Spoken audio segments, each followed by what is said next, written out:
Hello, Uta Heggen here of Trans Widow, Uta Heggen YouTube channel and utaheggen.substack.com blog, and as well the author of In the Curated Woods. I didn't prepare it, but here it is. I have a few copies left.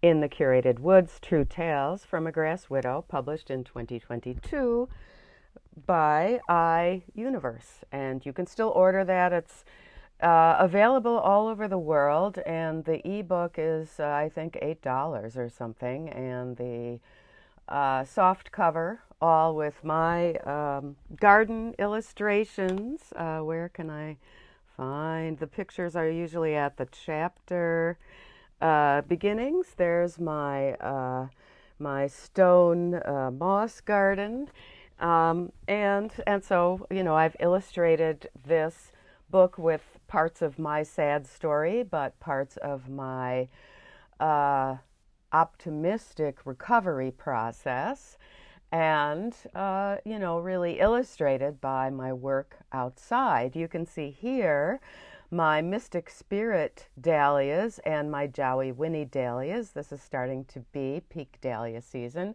And here I've got my blooming orchid, which really has, done me proud, to be honest. Yes.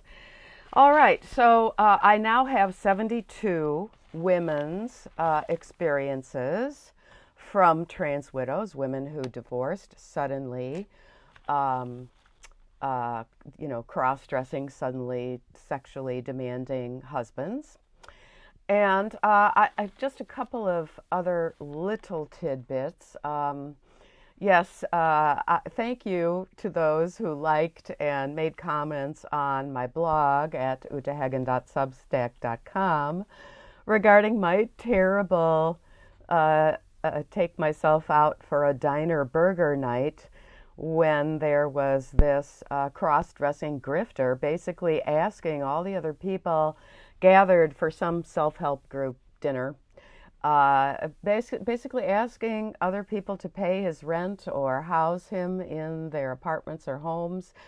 And, I had to move to the other side of the place. He reminded me of Nettie absolutely too much. Now, this is something I just figured out yesterday.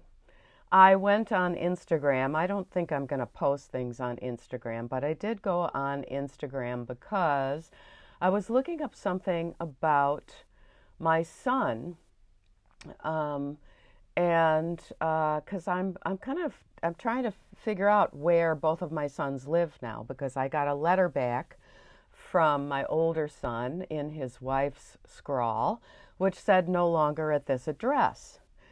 And since I remember him having a sailboat at one time, I looked up the sailboat with the name of it and stuff like that on Instagram.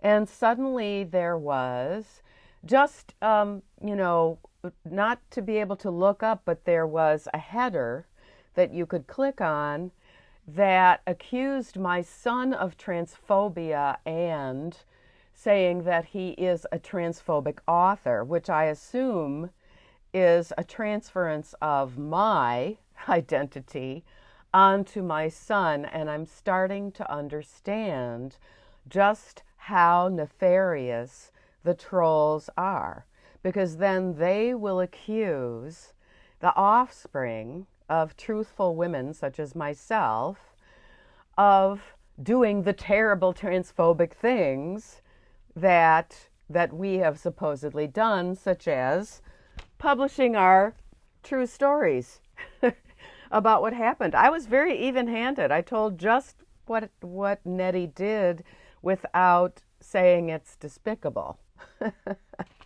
My cousin said it's despicable. But this is the main section of this video to give you the results of the Heggen survey, 20 questions to ask a trans widow. These results are now as of July 2025 with data from 72 trans widows. If you know a trans widow or are a trans widow, please use the link in the description below to contact me. I am going to write and publish another book. The title of it will be The Trans Widow Chronicles. Leaving and Healing will be the subtitle. And I am trying, with actually some success, to make the experiences and the information available from trans widows available to other people, like parents, like PITT, Parents with Inconvenient Truths About Trans. And I recently had an email exchange with Erin Friday, who is a mother of a desisted daughter, and she's doing great work and really, foregoing what would probably be a lucrative career to do this work and save our girls. So I just do feel that the information we trans widows have, especially about the disrespect and really unsustainable and unjustifiable practices of the gender therapists, we expose that. All right. The question number one, was his cross-dressing a revelation or your discovery? 23 out of 72, her discovery. Like me, I found his 3 sketchbook diaries, or a revelation where he told you. 39, and then for some it was sort of a combination, and that's the remaining of the 72. Okay, did he then tell you it's under control, not frequent, and it escalated out of control? 40. That's more than half. Did he select a therapist, and did that therapist or he claim that the marriage is now a lesbian relationship? Yes, for 20. Now, in some cases, there was no possibility of this happen because she just left as soon as she could. So, anyway, that's what I have for did the therapist or he claim you're now a lesbian? Yes, the therapist of my ex-husband, whose pen name is Nettie, did tell me that I'm a lesbian. 4, did he put money in a secret account, etc., and hide his profligate spending? Yes, for 32. That's almost half. Did he wear your clothing or makeup? Yes, for 35. Now, I don't know for sure, so I honestly did not say.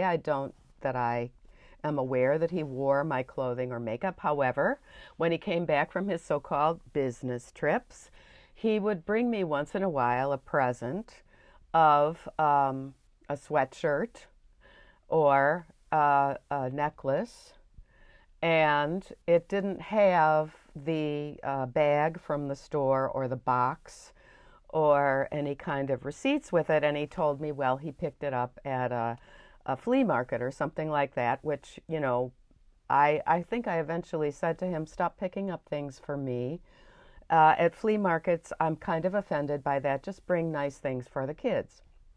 So I could say, because I believe he did wear those things that he then said were mine, I could be number 36, but it's 35, almost half. Just one count under half of the 72, he wore her clothing or makeup. Did he suggest or coerce or cajole you into so-called sex role play, whereby you use a so-called strap-on, etc.? Yes, for 32. That's almost half. That's well over a third. Did a therapist suggest any of the above, such as the sex role play?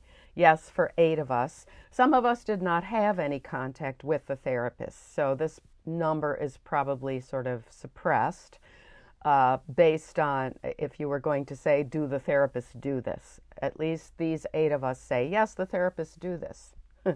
They suggest that we're supposed to satisfy our husband's fetish by participating in sex role play. And what I'm understanding about this is some of the sex role play is acting out scenarios from hypno-sissy porn or sissy hypno-porn, whichever it's called, which are odious and violent and dangerous.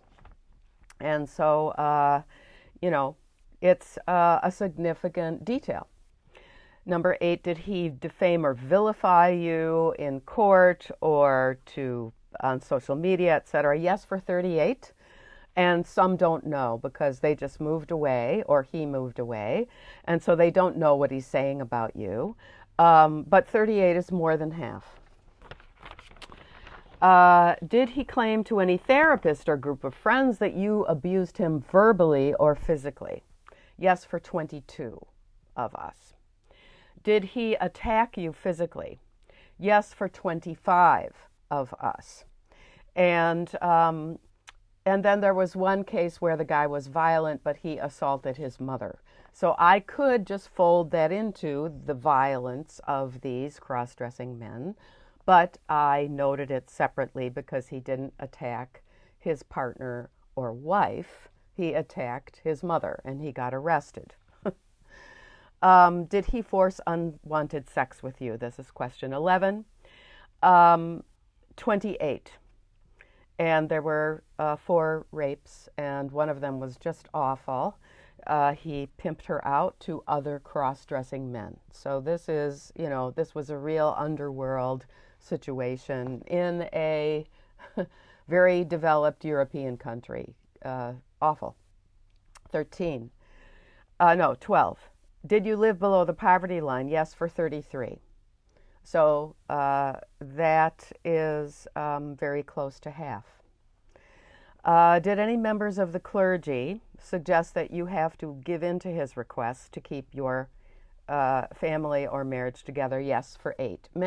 For many of the trans widows, any kind of clergy involvement was not applicable. They did not have any religious affiliations. 14. Did anyone, like a therapist, friend, etc., suggest that you share Mother's Day? Yes, for 7. And not all of them had children. So after question 14, some are just not applicable.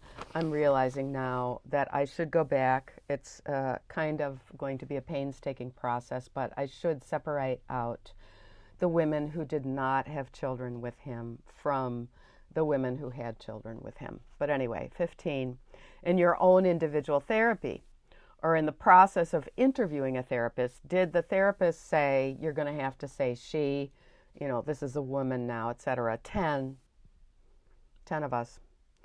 Did you lose a set of friends after he came out or after the relationship ended? Yes, for 35 of us. That's just one count under half. Did he start self-identifying as mother when there are children involved? Yes, for 18.